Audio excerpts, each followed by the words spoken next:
la taille, mais ce n'est pas le cas effectivement tout le temps. La base de la bavette peut être triangulaire. Là, on se base sur des pièces de costume que nous avons récoltées dans notre secteur. Donc, base triangulaire de la bavette ou alors base droite, les deux sont possibles. Idem sur la partie haute, vous avez une forme plus ou moins de U. Parfois, c'est très droit. Parfois, le col on va dire, est plus échancré. On a parfois même une forme de W, c'est pas le cas ici, mais on a des choses qui sont un peu en vaguelette. Voilà. Sur la partie basse du tablier, la forme la plus fréquente, c'est une forme carrée, qui est la forme aussi la plus ancienne. Mais la forme ronde existe, elle est plus récente, mais elle existe aussi, et on la croise assez souvent. En aucun cas, c'est un marqueur de telle ou telle commune ou de telle génération. Voilà, c'est vraiment là également au goût de la femme qui souhaite le porter. Idem sur les hauteurs de tablier, de base de tablier. On s'est rendu compte dans nos recherches qu'on avait un petit peu toutes les tailles. On avait des choses qui étaient très très basses, d'autres qui étaient relativement hautes. Donc on s'est amusé aussi par rapport à ces hauteurs à représenter cela. Notre volonté est d'avoir un certain nombre de différences dans l'unité de ce qu'on porte. Les tabliers qui sont présentés là sont pour la plupart entourés de dentelles et pour certaines perlées de jais qui montrent une situation et une aisance un peu plus importante que les autres. Je me permets juste de vous faire signe, vous êtes à 8 minutes, donc il va vous rester 2 minutes pour l'autre partie. Ah bon, je vous laisse gérer comme vous voulez, mais si... Voilà. Désolé. Et donc le dernier élément identitaire, ça va être le châle. Bon, plusieurs matières possibles. Nous, on est resté sur le velours rasé. Là aussi, avec des perles de jet qui peuvent venir se surimposer à la dentelle. Et on a également placé parfois sur la partie haute des dentelles. Donc au lieu d'avoir 4 plis d'aisance, comme c'est le cas chez la plupart, là on passera à 3 plis d'aisance pour montrer cette petite dentelle. Sur le reste de la tenue, pas de choses particulières à notre terroir. Nous avons fait le choix de porter des jupes donc en laine bouillie pour rappeler un petit peu le caractère rural de notre secteur, des jupes à 3 pans, et puis des caracos donc, de satin qui là sont tous de la même forme. On aurait très bien pu mettre des poignets, des choses différentes, mais on est resté sur la même forme.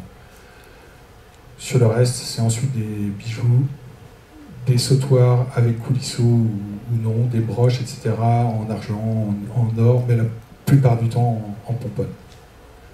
Bon, je vais faire rapide. Donc moi, je vais vous parler un petit peu plus en détail de la coiffe et notamment des techniques de repassage de notre coiffe. Donc nous avons... la dormeuse se compose de plusieurs éléments. Donc nous avons le devant, la passe, le fond qui supporte le plissage est terminé par le pignon. Donc, le devant encadre le visage d'une oreille à l'autre pour créer un bel arrondi. La passe relie le devant et le fond paillé. Et donc au niveau de ce fond paillé, il existait 2 techniques de paillage sur notre territoire. Le paillage qu'on appelle en cœur et le paillage en faux cœur. Le paillage consiste à dessiner des petits tuyaux dans le tulle au moyen de paille, en fait, tout simplement, sur notre tulle amidonnée. Et nous allons dessiner des triangles allongés qui se rejoignent. On distingue une ligne, 2 lignes en diagonale où les pointes se rejoignent, et cette ligne, en fait, se nomme la ligne de cœur. Ces triangles, on les appelle donc communément les cœurs. Et c'est pour ça que on parle de paillage en cœur quand les pointes des triangles se rejoignent. Si on est sur un paillage en faux cœur, c'est sensiblement la même chose. Néanmoins, les pointes ne vont pas se rejoindre, elles vont être en décalage.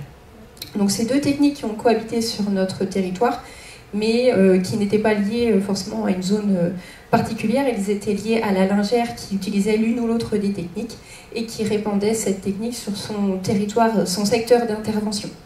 En général, on a plutôt trouvé du paillage en cœur, puisque c'était une technique plus simple à réaliser, et l'autre technique était minoritaire. Pour pailler, les lingères utilisaient des pailles en guinche, qu'on appelle aussi la molini. C'est une plante de zone humide, et ce sont les tiges sèches de cette plante qu'on utilisait pour le paillage. Vers les années 1880, on a eu l'apparition des aiguilles en acier, et ces aiguilles ont supplanté le végétal pour pratiquer le paillage sur nos coiffes. Aujourd'hui, on utilise des pailles en acier ou en inox d'une longueur d'à peu près 30 cm et d'une section de 0,7 à 0,8 mm. Concrètement, pour pailler une coiffe, on va utiliser un rectangle de tulle de coton qu'on va amidonner avec une pâte à base d'amidon de riz qu'on a chauffé au préalable. Quand ce rectangle de tulle est amidonné et séché, on va réaliser un pliage.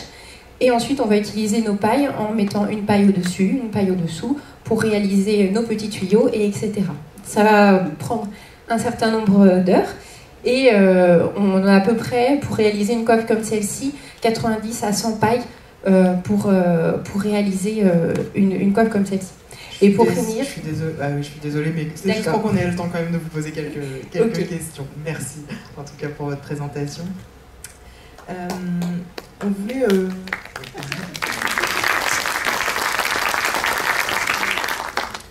on a été intrigué par une des sources iconographiques que vous avez présentées dans votre dossier, la première photo avec une femme, la seule femme où on voit la coiffe de profil. Et on a l'impression que la coiffe a une forme particulière, notamment sur l'arrière. Elle nous a un peu intrigués. Oui, voilà, c'est plus facile avec le... Okay. Et on voulait savoir si vous aviez... est-ce que c'était juste un problème de qualité de la reproduction de la photo, ou est-ce qu'il y avait vraiment une forme particulière de coiffe? Est-ce que vous l'aviez analysé? Est-ce que vous aviez fait des recherches là-dessus? Non, alors on est au début du XXe siècle, on est à peu près en 1905, quelque chose comme ça. C'est une carte postale en réalité. Comme beaucoup de cartes postales, c'est une femme qu'on a habillée pour l'occasion.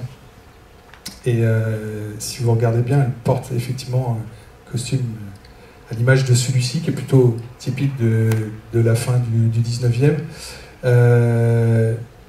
Mais elle est coiffée de manière beaucoup plus moderne que ce qu'elle porte.